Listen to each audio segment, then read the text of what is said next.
병실로 들어선 유진은 상혁의 모습을 보자마자 눈물을 흘렸다. 병색이 완연한 채 침대에 누워있는 상혁을 차마 눈뜨고는 볼 수 없었다. 잠들어 있던 상혁이 살며시 눈을 떴다. 유진을 올려다보는 상혁의 눈빛이 초점을 잃고 있었다. 괜찮니? 유진이 가슴 아프게 물었다.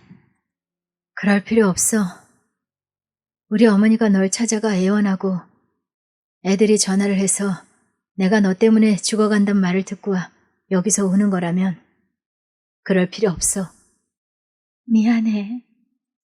상혁은 유진의 미안하다는 말을 듣자 눈초리를 치켜 올렸다. 헤어지자고 말을 했을 때도 유진이 대답 대신 했던 말이기에 듣기가 싫었다. 그런 말 하지 마.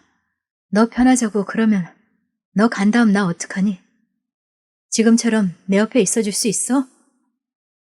미안해. 가라, 가. 나 내일 태어나니까. 너 보는 거 고통스러워. 상혁은 유진의 미안하다는 말이 너무 싫었다. 결국 그 말은 자기 마음 편해지자고 잠시 다니러 왔다는 얘기가 아닌가. 병석에 누워있는 자신의 모습을 보고도 변하지 않는 유진의 마음이 한없이 원망스러웠다.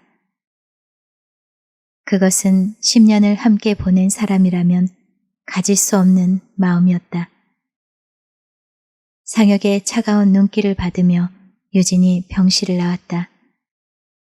하지만 차마 그대로 돌아갈 수는 없었다. 유진은 병실 밖 의자에 앉아 한동안 마음을 진정시켰다. 자신을 포기하지 못하는 상혁에 대한 안타까움이 연민으로 변하는 순간 의사와 간호사가 급하게 상혁의 병실로 뛰어들어가는 게 보였다. 유진도 따라 들어갔다. 상혁이 맡고 있던 링거 바늘을 빼버려 탈진이 돼버린 것이었다. 의사는 유진이 들으라는 듯이 말했다. 이대로 계속 아무것도 먹지 않고 링거도 맞지 않는다면 정말 위험할 수도 있다고. 유진은 누워있는 상혁에게 다가갔다. 너 이게 뭐야? 이게 뭐냐고. 이 바보야. 이게 바보같이 왜 그랬어? 유진의 눈에서 참고 있던 눈물이 쏟아졌다. 정말 바보 같은 사람이 아닐 수 없었다. 아무것도 아닌 사람을 사랑하는 죄로 목숨을 버리려고까지 한 어리석은 바보. 유진은 결국 돌아갈 수가 없었다. 민영은 차 안에서 계속 유진을 기다렸다. 아침부터 기다렸지만 점심때가 지나고 천장에 붙은 별 모양 스티커가 야광으로 빛나는 밤이 되어도 유진은 돌아오지 않았다. 올 것이 오고야 만 것이다. 민영은 천천히 시동을 걸었다. 유진은 폴라리스 출입문 옆에 걸려있는 거울에 자신의 모습을 비춰봤다. 목에서 폴라리스 목걸이가 빛나고 있었다. 잠시 목걸이를 매만지던 유진은 옷 속으로 보이지 않게 그것을 밀어 넣었다. 그리고 챙기던 짐을 마저 정리했다. 유진이 스키장으로 내려온 것은 며칠 만의 일이었다. 그동안 상혁이 퇴원을 하고 사표냈던 것을 처리하는 것까지 지켜보느라 며칠이 걸렸던 것이다. 그리고 지금은 스키장 일을 정리하고 서울로 가기 위해 짐을 정리하는 중이다. 끝까지 일을 마무리하고 싶지만 그럴 수 없는 상황이라는 것을 모두가 이해해 줄 거라는 생각에 아예 마음을 굳혔던 것이다. 다 챙겼어? 정아가 들어서며 물었다. 유진은 대답 대신 고개를 끄덕였다. 이민영 이사는? 유진은 대답하지 않고 말을 돌렸다. 언니 나 짐 많으니까 태워다 줄 거지? 나 먼저 나가 있을게. 유진은 커다란 가방을 들고 밖으로 나왔다. 민영의 방이 눈에 들어오자 잠시 마음이 흔들렸다. 하지만 만나지 않고 가는 것을 민영은 이해할 것 같았다. 이미 민영은 자신을 상혁이 입원해 있는 병원에 데리고 가면서 마음을 정리했을 거란 생각이 들었다. 유진은 엘리베이터를 타고 주차장으로 내려왔다. 주차장에서 기다리고 있던 김 차장이 정아의 차에 유진의 짐을 실어주었다. 민영과의 모든 것을 알고 있는 김 차장이기에 떠나는 유진을 보는 것이 편하지만은 않았다. 서운해서 어쩌죠?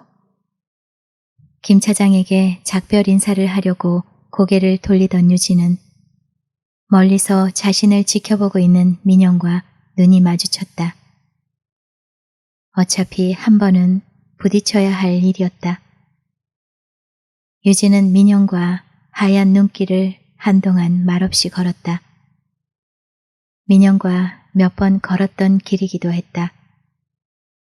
나 민영 씨한테 미안하단 말 안 할 거예요.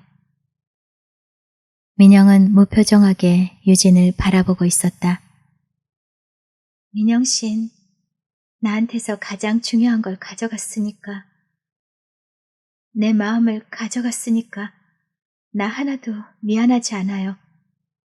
여전히 말이 없는 민영을 바라보던 유진의 눈에서 굵은 눈물방울이 떨어졌다. 사랑합니다. 민영을 똑바로 바라보고 서서 말을 마친 유진이 민영의 옆을 스쳐 지나가려는 순간 민영이 유진을 와락 끌어안았다. 고마워요. 말해줘서. 민영의 목소리가 젖어 있었다. 유진은 살며시 팔을 올려 민영을 안아보고는 민영의 품에서 벗어나 멀어져 갔다. 깊은 슬픔을 간직한 민영을 하얀 눈 속에 남겨둔 채 그를 떠나는 유진의 뒷모습이 아득히 멀어져 가고 있었다. 떠도는 별. 잡을 수가 없었다. 춥고 하얀 겨울 속에 자신을 남겨두고 떠나가는 유진을 민영은 잡을 수가 없었다. 보낼 수 없다고 매달려야 되는데 발걸음이 떨어지지 않았다. 매달리면 떠나는 유진의 마음이 더 아플까봐 석고처럼 그렇게 서 있을 수밖에 없었다. 민영은 유진을 보내기 위해 많은 생각을 했었다. 정말 보내고 싶지 않았다. 아니, 보낼 자신이 없었다.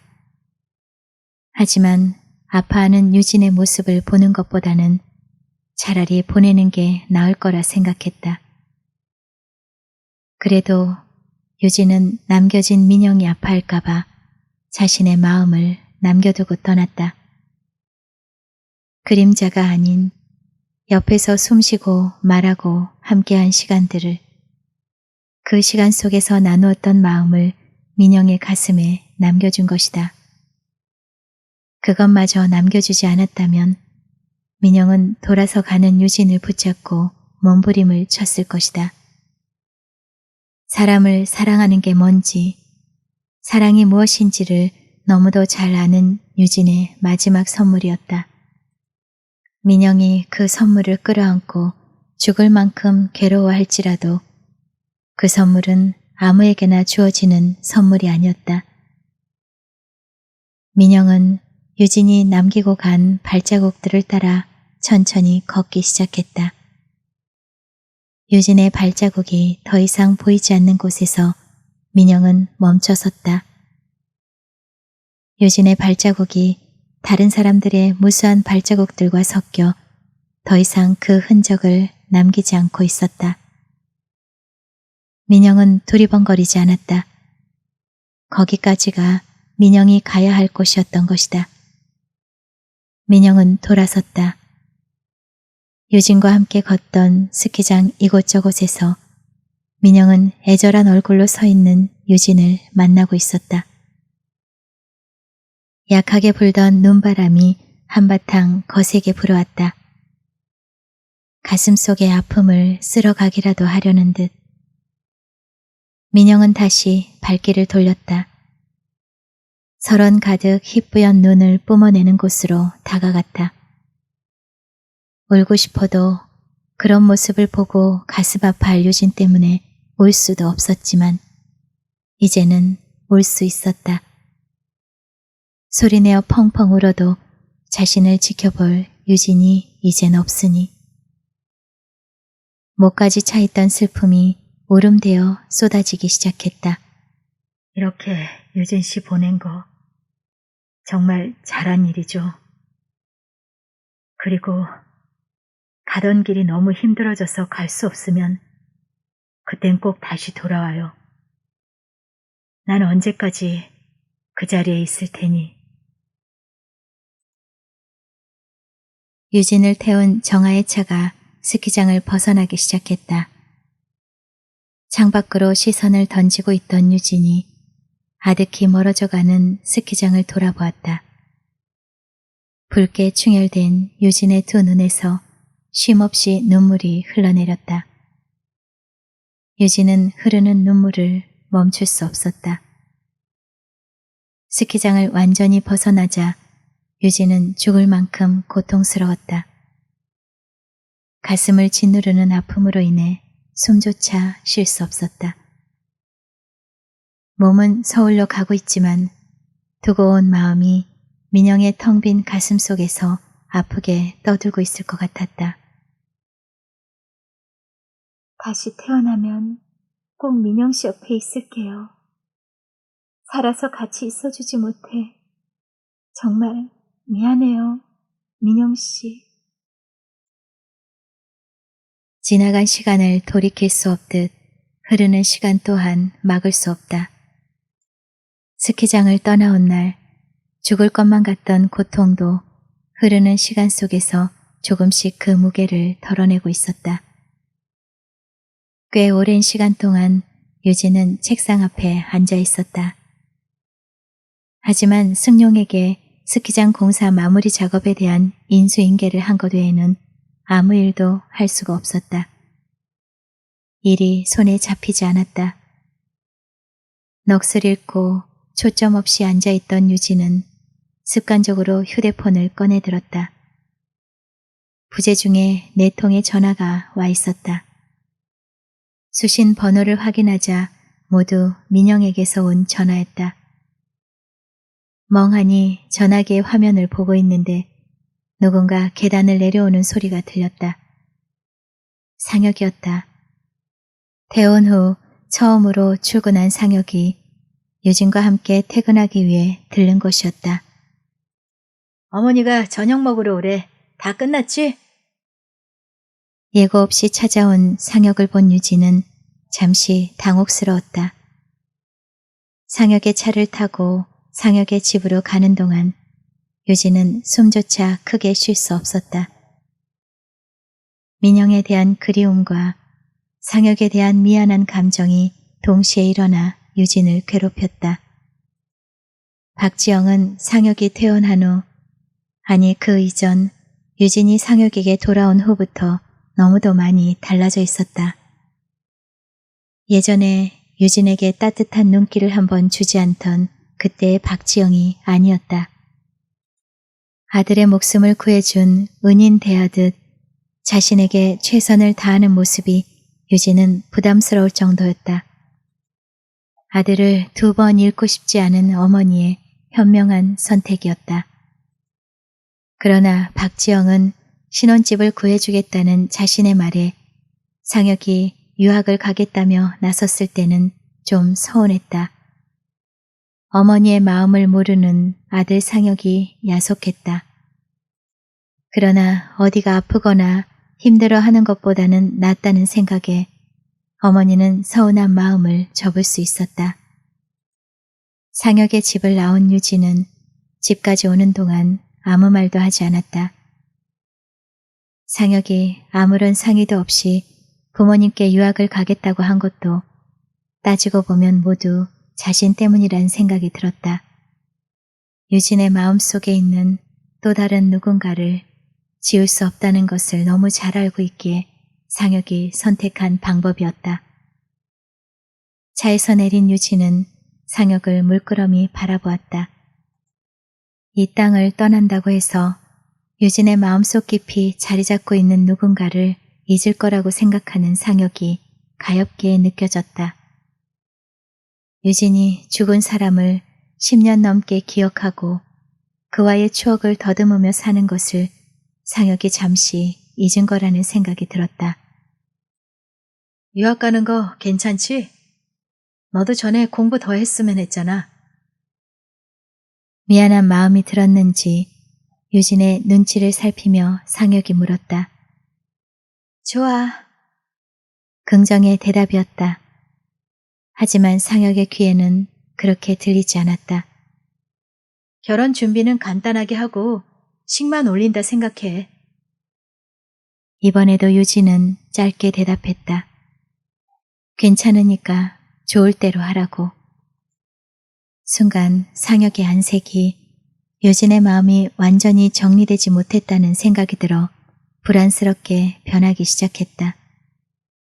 유진은 이미 그 어떤 것에도 삶의 의미를 부여할 수가 없었다. 상혁의 어머니가 원하듯 상혁의 바람대로 그의 옆에만 있어주면 된다는 생각이 들었다. 지금으로선 그것이 최선이라고. 또한 사랑하는 사람을 두고도 사랑할 수 없는 삶이라면 자신을 필요로 하는 이들 곁에 있어 주어야겠다고 생각했다. 누군가를 사랑하는 것이 욕심이어서 그 욕심을 버려야만 한다면 10년 넘게 자신의 곁을 지켜준 상혁을 따라야 한다고. 후회하니? 집으로 들어가려는 유진을 불러세우며 상혁이 물었다. 물끄러미 상혁을 바라보는 유진의 눈에 잠시 파도가 일었다. 아니. 자신의 대답을 기다리는 상혁의 싸늘한 표정에 유진은 짧게 대답했다. 이제 와서 그런 말이 무슨 소용이 있는지. 계단을 오르는 유진의 커다란 눈에서 굵은 눈물방울이 툭 하고 떨어졌다. 상혁을 보면서 가슴 한쪽이 뻥 뚫려버린 듯한 아픔을 참아내며 흘린 눈물이었다. 어머니의 말처럼 사랑만 소중한 게 아니길 바랐다. 상혁에게 있어 절대적인 자신의 존재. 유진은 그렇게 누군가에게 소중한 사람으로 매이는 것도 소중한 인연이라고 믿고 싶었다. 깊은 밤, 민영은 어둠 속을 달렸다. 유진을 떠나보내고 혼자 남았다는 서글픔과 볼 수 없는 유진에 대한 그리움으로 아무것도 할 수 없었다. 유진과 함께 행복한 시간을 보냈던 별장을 찾은 민영이 어둡고 스산한 실내로 들어섰다. 천천히 불을 켰다. 불이 켜진 순간 민영의 눈동자가 흔들렸다. 창가에 누군가 서 있었다. 유진이었다. 깜짝 놀란 민영이 다가서려 하자 유진은 이내 사라져버렸다. 착각하고 싶을 만큼 마음에서 유진을 떠나보낼 수가 없었다. 민영은 다시 불을 꺼버렸다. 안으로 들어서서 불을 켜기 전 거기에 그렇게 서 있던 유진을 보내지 않기 위해서. 민영은 그렇게 한동안 어둠 속에 서 있었다. 그 어둠 속에 유진이 있기라도 하듯. 날이 밝았다. 민영은 낚시 도구를 챙겨 들고 저수지를 찾았다. 낚싯대를 들이우고 깊은 상념에 잠겨 있는데 민영에게 동네 사람인 듯한 중년의 사내가 다가왔다. 민영이 잡은 물고기를 헤아리던 사내는 입질이 좋은 곳에서 이것밖에 잡지 못했냐는 듯 민영을 바라보았다. 민영은 엷게 웃음을 흘렸다. 날이 더 추우면 얼음 낚시하는 것도 괜찮겠어요. 무심코 던진 말이었다. 그런데 사내는 민영의 말에 지나칠 정도의 반응을 보였다. 보기와는 다르게 물이 깊어서 해마다 몇 명씩 죽어나간다는 말을 하며 잠시 무엇인가를 회상하는 듯 했다. 20여 년 전에 자신이 꼬맹이 하나를 구한 기억을 자랑이라도 하려는 듯 생명의 은인인 자신에게 한 번도 인사 온 적이 없는 것이 서운했던지 남의 목숨 구해줘봐야 아무 소용없다고 말하던 사내가 혼잣말로 중얼거렸다. 준상이 그놈 인사 한 번이 없어. 이젠 장가갈 때가 다 됐을 텐데. 사내의 입에서 준상이라는 말이 나오는 순간 민영은 잡고 있던 낚싯대를 놓치고 말았다. 민영은 혹시 잘못 들은 것이 아닌가 싶어 자리에서 일어나 사내의 얼굴을 들여다보았다. 방금 누구의 목숨을 구해줬다고 하셨죠? 놀라서 묻는 민영의 모습에 어리둥절해하던 사내가 고개를 갸웃거리며 대답했다. 준상이. 그놈 이름이 준상이요. 아니, 왜? 민영의 얼굴이 하얗게 질렸다. 머릿속으로 온갖 것들이 복잡하게 얽혀들기 시작했다. 혹시 그 아이가...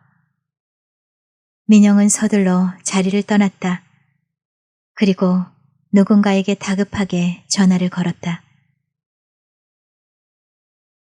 복도를 걸어 나오다 강미희의 귀곡 피아노 독주의 포스터가 붙어있는 것을 본 김진우가 콘서트 홀을 찾았다. 공연 전이라 스태프들이 부산하게 움직이고 있었다. 예상했던 대로 공연 전에는 만날 수 없다는 스텝의 말을 듣고 발길을 돌리려는 순간 대기실 문이 열리면서 강미희가 나왔다. 다가가 아는 체를 하려는데 상혁이 다가왔다. 아주 오랜만에 만나는 고등학교 동창 강미희와 김진우. 인터뷰 제의를 위해 강미희를 찾아간 동창생의 아들 상혁. 이들이 한자리에서 만났다. 우연이라는 이름으로. 상혁은 강미희의 비서와 스케줄을 잡기로 하고 돌아갔다. 상혁이 돌아가자 김진우는 강미희에게 한 발짝 다가섰다. 조금 전 스텝 중에 한 명이 강미희에게 아들이 오겠다고 전화한 사실을 전하는 말을 듣고 궁금했다. 강미희의 결혼 소식을 들은 적이 없는데 아들이 있다니. 뭔가를 물어보려 하는데 공연 시작을 알리는 스텝의 목소리가 들렸다. 김진우는 돌아서 나가려는 강미희에게 정연수가 16년 전에 죽은 사실을 알고 있는지 물었다. 놀라 할 말을 잃은 강미희의 멍한 표정에 깊은 고뇌가 스쳤다. 현수, 죽었구나. 관객들의 환호 속에 공연은 끝이 났다. 콘서트홀을 빠져나오는 강미희의 주변엔 공연 관계자들과 수많은 기자들이 몰려들었다. 여기저기서 질문이 쏟아지기 시작하는 순간 스태프들에 둘러싸여 공연장을 빠져나오던 강미희가 갑자기 쓰러졌다. 호텔방으로 옮겨 주사를 맞고 누워있는 강미희를 민영이 걱정스럽게 바라보았다. 심한 스트레스 때문이었다. 그나마 다행히 주치의인 안 박사가 공연을 보러 공연장에 와 있어 응급조치를 했기 때문에 걱정하지 않아도 되었다. 안 박사는 강미희를 20대부터 치료해온 정신과 의사다. 강미희의 방을 나서는 안 박사를 따라 나온 민영이 오래전부터 강미희를 지켜본 그에게 머뭇거리다 조심스럽게 물었다. 자신이 어머니의 유일한 아들이었는지를. 민영은 안 박사가 돌아가자 혼자서 호텔 바로 내려왔다. 머릿속을 혼란스럽게 만들고 있는 어머니의 모습들이 떠올랐다. 별장에서 민영이 물에 빠졌다는 이야기를 해놓고 당황하던 모습, 자신과 닮았던 사람이 교통사고로 죽었다는 말을 전할 때 손에 들고 있던 커피잔을 떨어뜨리던 모습, 그리고 저수지에서 들었던 준상이라는 이름. 민영 머릿속에 잠시 자신의 쌍둥이 형제가 있는 것은 아닐까라는 생각이 스쳤다.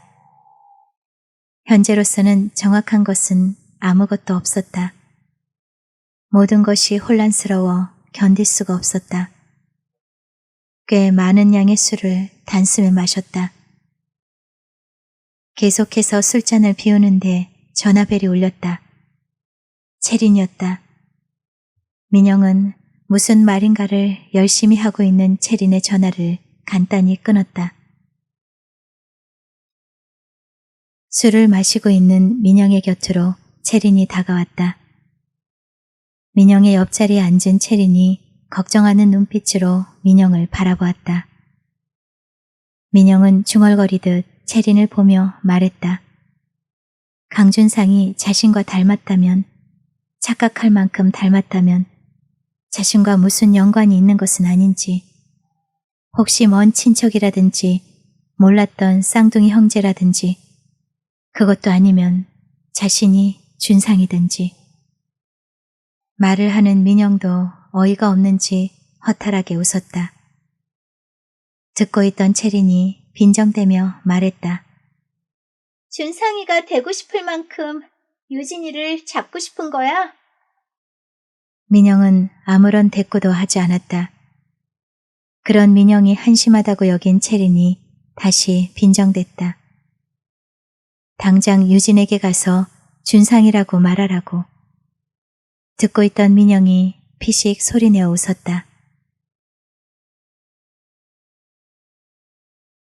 그래, 그런 방법이 있었어. 그럼 유진 씨가 돌아올까? 민영이 다시 술잔에 술을 따랐다. 말리는 채린을 뿌리치고 민영은 계속해서 술잔을 비웠다. 혼자 있고 싶었다. 채린이 자신을 걱정하는 것도 살갑게 구는 것도 모두가 싫었다. 유진이 아닌 이상 그 누구도 싫었다. 채린이 돌아가지 않자 민영은 채린의 손을 뿌리치고 거리로 나왔다. 거리로 나와 헤매던 민영은 어느새 유진의 집으로 향하고 있었다. 유진의 집 창에 불이 환하게 밝혀져 있었다. 한참을 바라보고 있는데 낯익은 목소리가 들렸다. 유진이 상역을 배웅하기 위해 계단을 내려오고 있었다. 민영은 순간적으로 나무 뒤로 몸을 숨겼다. 온 매무새를 만져주는 유진에게 다가온 상역이 유진을 껴안았다. 상역의 차가 떠나자 집 안으로 들어가려던 유진이 멈칫하며 뒤를 돌아보았다. 누군가를 찾기라도 하듯 주위를 살폈다. 멋쩍게 웃던 유진이 안으로 들어갔다. 지켜보던 민영의 눈가에 눈물이 번졌다. 취기 때문이었을까? 정말 못 견디게 유진이 보고 싶었다. 먼 발치에서라도 보고 싶었다. 채린의 말대로 할 수만 있다면 준상이 되어서라도 유진의 곁에 있고 싶었다. 사랑하는 사람, 보고 싶고 만지고 싶고 느끼고 싶었다. 너무도 간절하게. 처음 사무실에서 유진을 만났을 때 유진의 머리카락에서 풍기던 샴푸 향이, 사랑하는 유진의 채취가 너무도 그리웠다.